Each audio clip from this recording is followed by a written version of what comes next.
అందరికీ ఈరోజు మన వీడియోని ఎవరైతే కొత్తగా చూస్తున్నారో వాళ్ళు కొంచెం మన ఛానల్ని అయితే సపోర్ట్ చేయండి అబ్బా. చాలామంది చూస్తున్నారు కానీ లైక్ అయితే చేయడం లేదు, సబ్స్క్రైబ్ చేసుకోవట్లేదు. 97% పీపుల్ సబ్స్క్రైబ్ చేసుకోకుండానే చూస్తున్నారు. సో కొంచెం సపోర్ట్ చేయండి. మీ సపోర్ట్ ఉంటేనే కదా మనం ముందరకు వెళ్ళేది. కొంచెం సపోర్ట్ చేయండి పెద్ద మనసుతో. సో ఫస్ట్ టైం ఎవరైనా చూస్తున్నట్లయితే లైక్ చేయండి, షేర్ చేయండి, సబ్స్క్రైబ్ చేసుకోండి. ఓకే, ఇంకా మంచి మంచి వీడియోస్ కూడా మన ఛానల్లో వస్తూనే ఉంటాయన్నమాట. టాపిక్లోకి వెళ్ళిపోదాము. ఈరోజు ఒకటి మంచి టాపిక్ అనమాట. ఇది నాకు చాలా హార్ట్ టచింగ్ టాపిక్ ఇది. ఓకే, సో టాపిక్ ఏంటంటే, ఒక రైతు ఉంటాడు. ఆ రైతు టమాటా వేసుకొని ఉంటాడనమాట.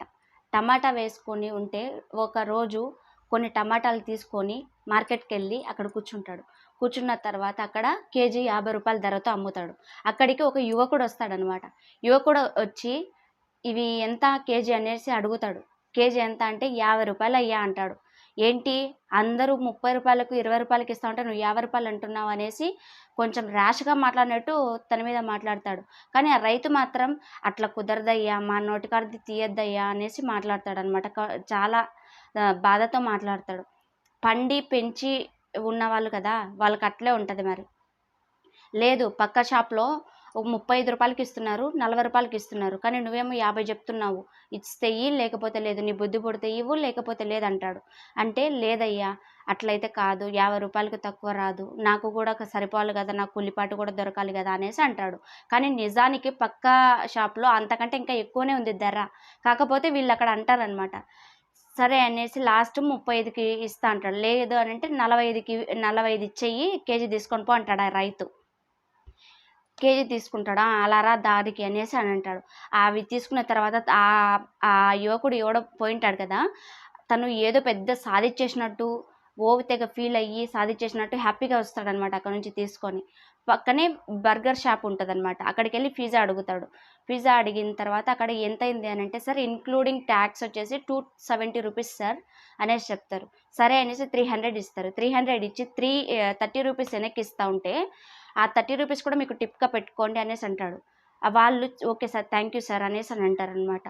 అక్కడ ఆడ ఉన్న దానికంటే ఎక్కువ పెట్టడానికి డబ్బులు ఉంది తప్ప, ఇక్కడికి వచ్చేసరికి 50 రూపాయలు, 20 రూపాయలు, 30 రూపాయలలో బేరం తీసుకుంటారనమాట చాలామంది. ఎంతవరకు కరెక్ట్ చెప్పండి? ఒక రైతు ఎంత కష్టపడి ఆ పంట చేతికి రావాలంటే అదృష్టం ఉండాలి నిజంగా. ఆ పంట చేతికి వచ్చిన తర్వాత ఆ ఫీలింగ్ అనేది ఎలా ఉంటుందో వాళ్ళకి మాత్రమే తెలుస్తుంది. పైన ఉండే వాళ్ళకి ఎలా తెలుస్తుంది చెప్పండి కదా. ఇంకా ఇట్లాంటి వాళ్ళు అక్కడ అలా చేసి ఇక్కడ ఇలా చేసేవాళ్ళు సోషల్ మీడియాకి వచ్చేసరికి తెగ మాట్లాడేస్తారనమాట. ఎట్లా అంటే అట్లా ఉండాలి, రైతులంటే ఇట్లా అట్లా అనేసి మాట్లాడతారు. కానీ రైతులకు వచ్చేసరికి ఇలా చేస్తూ ఉంటారు. ఈ నాయకుడు ఏం చేశాడు, ఆ నాయకుడు ఏం చేశాడు, రైతులకి అందరూ ద్రోహం చేస్తున్నారు, వాళ్ళని ముంచేస్తున్నారు, అది ఇది అని అంటారు. కానీ మనం ఏం చేస్తున్నాం ఒకసారి ఆలోచించు. నిజమే కదా, మనం ఏం చేస్తున్నాం? వాళ్ళ గిట్టుబాటు ధర 20 రూపాయలు, 30 రూపాయలు, 50 రూపాయలు అంటారు. ఆ ధరలో కూడా బేరం ఆడే వాళ్ళు ఉంటారు, మహానుభావులు వాళ్ళు. దయచేసి వాళ్ళ కష్టం అర్థం చేసుకొని వాళ్ళు అడిగిన అమౌంట్ ఇచ్చేయండి, ఏం పర్లేదు కదా. మనం ఇచ్చేది ఒక రైతుకు, ఆ రైతు బాగుంటేనే కదా మనం కూడా బాగుంటాము, మన కడుపు నిండా నింపుకుంటాం, మన పిల్లలకి వాళ్ళ భవిష్యత్తు కూడా ఉంటుంది.